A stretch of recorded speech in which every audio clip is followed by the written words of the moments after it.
벼르는 정부, 버티는 시장. 지금 무슨 일이 있는지 아시죠? 지금 이제 이재명 정부에서 우리 대한민국 수장이죠. 제가 인정하기 싫은 수장 중에 한 명인데 그 수장이 이제 벼르고 있습니다. 어떻게 벼르느냐? 이제 국토부에서 공급을 내고 국토부에서 토어제도 내보고 했는데 집값이 안 잡히잖아요. 그러니까는 이 또 네임밸류가 있지 않습니까? 지금 정부의 수장은 한다면 한다. 그걸로 유명하지 않습니까? 이재명은 한다. 뭐 이런 거. 그 전략인지 모르겠지만은 트위터 X에다가 엄청나게 많은 발언들을 했습니다. 일단은 뭐 이제 이력들을 보면은 원래는 세금으로 잡지 않겠다라고 얘기를 했지만은 2025년 5월달, 6월달에 대선 후보 시절에는 근데 요새 뭐 12월달에 집값이 안 잡히니까 욕 많이 먹는다. 대책이 없다. 포기하는 발언들을 얘기했었죠. 그리고 신년사에서는 아니다. 규제 필요하면 하겠다. 2026년 1월 21일이죠. 얼마든지 추가할 수 있다. 그리고 이제 2023년부터는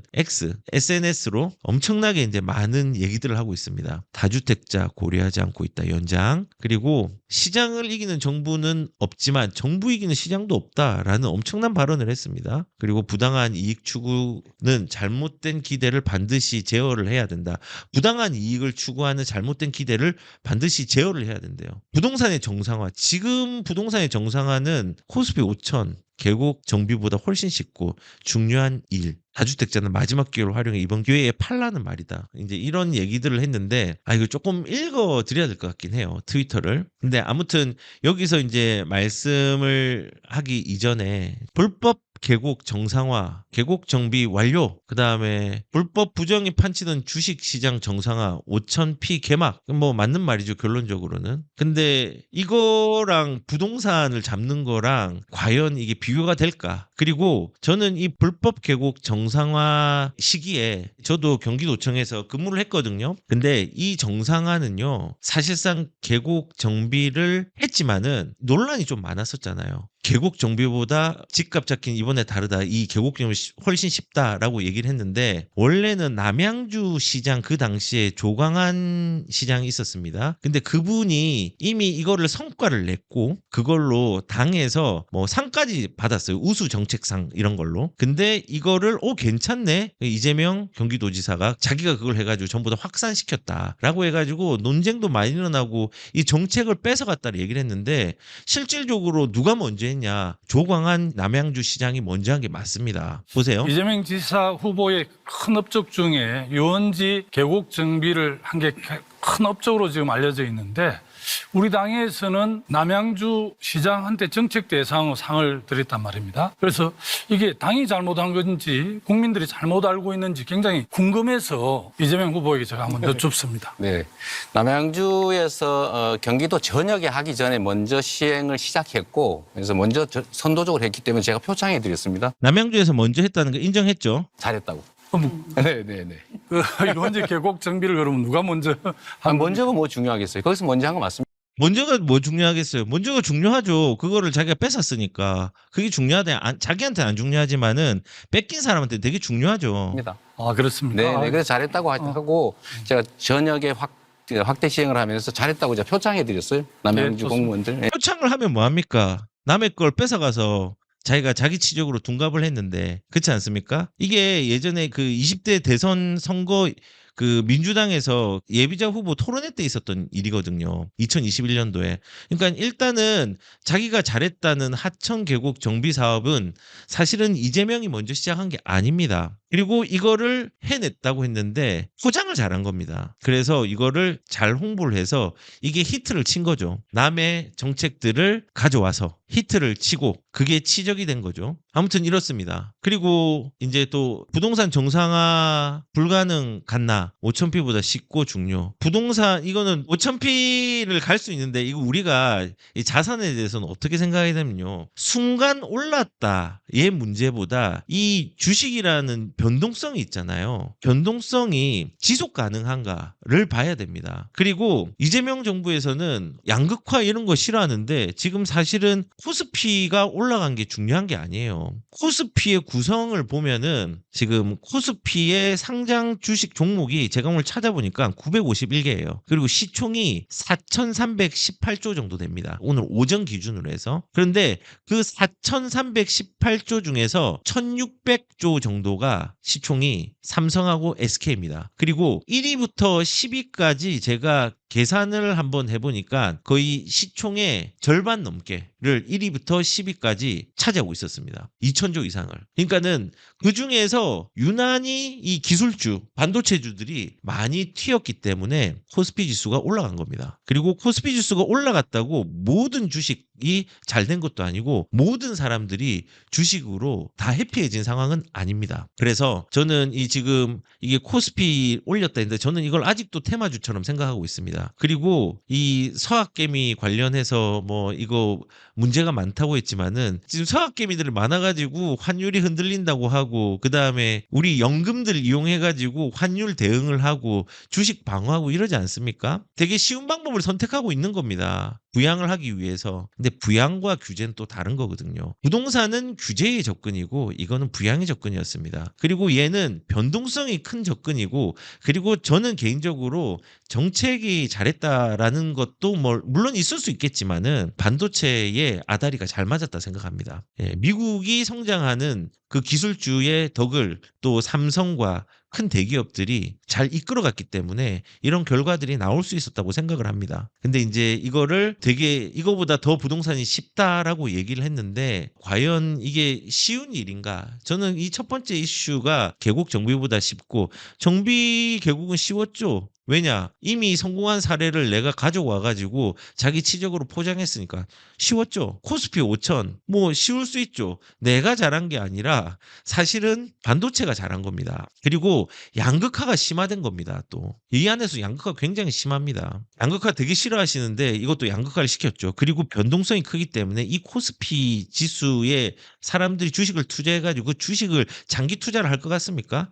돈 벌면은 다른 데로 가지. 그 무너질 때 자기가 가장 치적으로 삼았던 이 코스피 지수가 오히려 부메랑처럼 안 좋은 치적으로 다시 돌아올 수 있다고 저는 생각을 합니다. 그래서 뭐 이제 쉽다라고 하는데 단기간적인 부분에서는 뭐 보이는 성과가 있을 수 있겠죠. 이게 얼마나 오래 갈까요? 지금 환율 보시면은 이 지금 심각합니다. 그래서 저는 개인적으로 트위터 X를 좀 보니까 방금 이런 얘기들을 했잖아요. 그리고 그 다음에 이제 이런 얘기를 했죠. 그 어려운 주가 5,000포인트 그렇게 힘든 것도 해냈다. 수십 년 동안 걸쳐온 부동산 불패 신화를 깨고 집값 안정화시킨 일을 얼마나 어렵겠냐마는 개국 정비나 주가 5,000 달성보다 더 어렵겠느냐. 저는 훨씬 어렵다 생각합니다. 왜냐면은 지금 같은 기조로 성공한 적이 한 번도 없거든요. 강하게 누르겠다는 거예요 이제. 아니 이제 학생들이 말 안 들으면은 채찍과 당근을 줘야 되는데 일단은 이제 야구 빠따 이제 들겠다는 겁니다. 협박인 겁니다. 협박. 그리고 이제 두려운 일을 그 어려운 두 가지 일을 해냈는데 본인이 해낸 건 아니라고 생각합니다. 저는 집값 안정은 무슨 수를 써더라 반드시 성공시킬 것이고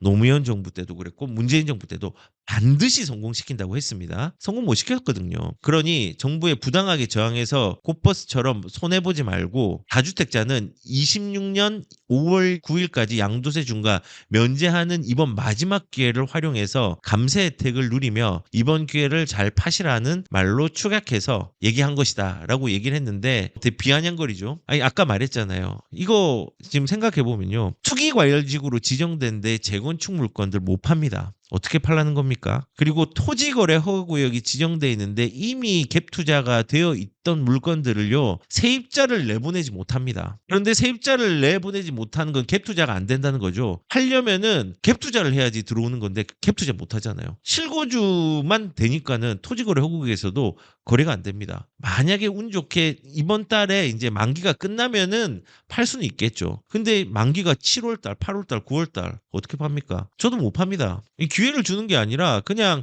형식상 기회를 준다고 얘기를 하는 겁니다. 그리고 어렵지도 않은 일이라고 얘기했는데 말도 안 되는 얘기라고 생각이 들고요. 시장을 이기는 정부도 없고 정부를 이기는 정부 시장도 없다. 아무튼 저는 지금 여기서 협박을 하고 있다라고 생각을 하고 여기서 또 보면은 바른 정보, 바른 의견, 뭐 좌파 입장에서의 바른 정보, 우파 입장에서의 바른 정보가 다르겠죠. 바른 의견, 바른 의견도 다르겠죠. 근데 여기서 돈을 벌겠다고 살지도 않는지 몇 채씩 수십 채, 수백 채씩을 사모으는 바람에 집값과 임대료가 천정부지로 올라. 이게 말이 됩니까? 돈을 벌겠다 살지도 않는 집을 몇십 채, 수십 채씩 산 사람 때문에 임대 물량이 나온 겁니다. 그러면 이제 이렇게 하면은 이 생각을 하면 돼요. 지금 서울에서 갭 투자 못 하잖아요. 근데 왜 집값이 올라가죠? 천정부지로 왜 올라가죠? 토지거래 허구역이 지정된 지 꽤 오래됐는데 그 지역에서 왜 집값이 굉장히 많이 올라가죠? 이게 집을 많이 사는 사람 때문에 임대료가 천정부지로 올라간 게 아니라 임대 물량들이 없기 때문에 임대료가 올라가는 겁니다. 젊은 사람들이 결혼을 포기하고 왜 포기했을까요? 정책이 잘못돼서 그런 거 아닐까요? 이렇게 버는 돈을 세금 좀 부과한 것이 그렇게 부당한 것일까? 과하잖아요. 부당하죠. 과한 거니까. 지금 세금 중과를 피하면서 수십 수백 배 오른 수익 충분히 누릴 수 있도록 시행령 고쳐가면서 1년씩 세금 중과 면제해 준 것이 야금야금 4년이 되었습니다. 날벼락요? 문제를 삼으려면 부동산의 투기 자체 4년간의 주어진 기회를 놓치고 이제 와서 또 감세 연장을 바라는 그 부당함이 문제 삼아야 되겠죠. 그러니까 4년 동안에 감세 연장이 있었죠. 3년, 4년이 있었죠. 그 전에 부당한 중과가 있지 않았나요? 그 부당한 중과가 있었고 그 중과 때문에 집값이 천정부지로 오르는 부분이 있었기 때문에 완화를 시켜서 정상화를 하려고 했죠. 그런데 왜 이거를 완화시키고 계속 연장을 했느냐? 법을 못 바꾸니까. 민주당에서 법을 못 바꾸게 했으니까. 그러니까는 그냥 시행령으로 이것들을 계속 연장을 할 수 있도록 유도를 한 거였죠. 그리고 이전에 만든 중과법이 이제는 와서 날벼락을 비난하면 대체 무슨 이유일까요? 지금 중과법률이 잘못됐잖아요. 82.5%, 보유세는 최대 5%, 법인으로 하면은 공제가 아예 없이, 그다음 취득세 12%, 양도세 82.5%. 이게 안 부당한가요? 그게 부당한가요? 거래가 잘 되게 하는 게 부당한가요? 그 중과법이 부당하기 때문에, 그리고 그 중과법을 4년을 유보시킨 거는 정상화시키기 위해서 그런 거예요. 정상화시키기 위한 방편으로 그렇게 한 거고 4년 동안에 그렇게 정상화를 시켰는데 다시 중과를 하는 게 비난을 할 만하죠. 비정상적인 세금이니까. 우리나라처럼 집값에 이렇게 세금을 매기는 사람이 어디 있습니까? 예전에 제가 그 김원석 대표님이라고 미국에 부동산 하시는 분한테 제가 이 우리나라 지금 세금 구조를 얘기하니까 뭐라는 줄 아십니까? 야, 여기 중국보다 더 심하네, 한국이. 그 얘기 하더라고요. 이번에는 원칙대로 종료라는 팩트를 모를 리도 없습니다. 예. 원칙이 이 정답, 지금 바른 정보, 바른 의견이 지금 4년간 유예를 없애버리는 원칙, 종료, 이 팩트. 이게 이제 그들이 생각하는 바른 정보, 바른 의견이죠. 그리고 제발 바라건대 망국적 투기 두둔이나 정부 억가만큼 자중해 주셨으면 좋겠습니다. 투기를 두둔하는 게 아니라 저는 정부에서 거래를 막는 거를 비난하는 거에 대해서 뭐라고 안 했으면 좋겠습니다. 불로소득으로 돈을 번다고 하는데 우리나라 사람들이 이 부동산 해보신 분은 알 거예요. 부동산이 쉽습니까? 그래서 사업을 하는 사람한테 사업을 하는 사람이 돈을 빌리고 어떤 방향을 잡아가지고 사업을 발전시키기 위해서 얼마나 큰 용기와 방향성이 있어야 되는지 아십니까? 아니 땀을 흘리는 노동만 우리가 좋은 노동이고 방향을 잘 세워가지고 큰 시스템을 만드는 사업이나 그렇게 해서 돈을 버는 거는 잘못된 겁니까? 저는 이게 망국적 투기라고 하는데 저 부동산이 물론 좀 문제가 있는 것도 있을 수 있죠. 잘못된 방법으로 하면은. 근데 주택을 두세 개 가진다고 이게 망국적 투기라고 저는 생각하지 않습니다. 오히려 다주택자가 있기 때문에 공공에서 내지 못하는 임대 물량들이 나오는 거고요. 그리고 이렇게 자율적으로 거래를 할 수 있는 부분이 있어야지 우리가 자산을 벌릴 수 있는 기회를 같이 가질 수 있는 겁니다. 그 기회가 있는데 그 기회를 못 가졌다고 비난하는 건 안 되죠. 그리고 가진 사람들 그걸 뺏으려고 오히려 합니다. 예를 들어서 이런 거예요. 이제 어떤 학급에서 성적이 어떤 사람이 올 A를 받았어요. 근데 옆에 있는 애들이 성적을 C 받은 거예요.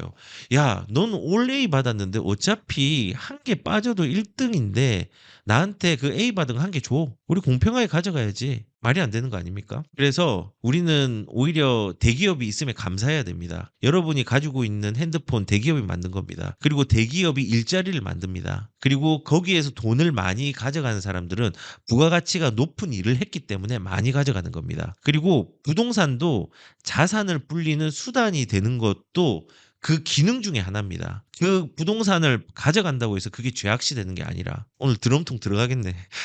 예, 그래서 날벼락 운운하는 게 아니라 날벼락이 아니라 당연히 날벼락이죠. 날벼락이 맞죠. 정부에 부당하게 이기려고 하지 마시고 정부가 시장을 이기려고 하지 마십시오. 그나마 우리 사회가 준 중과세 면제 기회를 잘 활용하시기 바랍니다.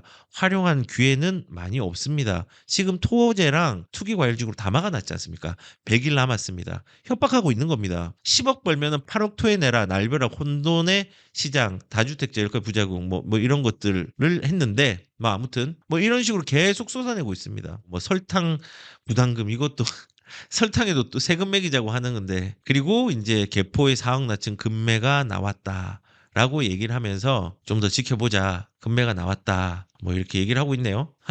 아무튼 그렇습니다. 그래서 저는 개인적으로 크게 이슈가 되는 거는 부동산을 잡는 거는 계곡 정비, 코스피보다 쉽고 중요하다. 한번 해보십시오. 쉽고 중요하게 될 수 있는 일인지. 그 다음에 여기서 이제 얘기했던 게 언론과 야당은 투기하는 편에 서지 말라는 메시지들도 좀 많이 우리한테 보냈습니다. 그 다음에 세 번째는 양도세 유예를 확정시켰습니다. 기회를 줬고 기회는 아직 남았다. 그런 얘기를 저희한테 하고 있습니다. 그런데 그 이후에 아파트 매물이 소폭 늘었다고 하는데 과연 이게 지속적으로 나올 것인가? 저는 이게 모든 사람들이 다주택자구나 고가주택자들이 강한 심장을 가지고 이걸 버티겠다라고 나오진 않을 것 같아요.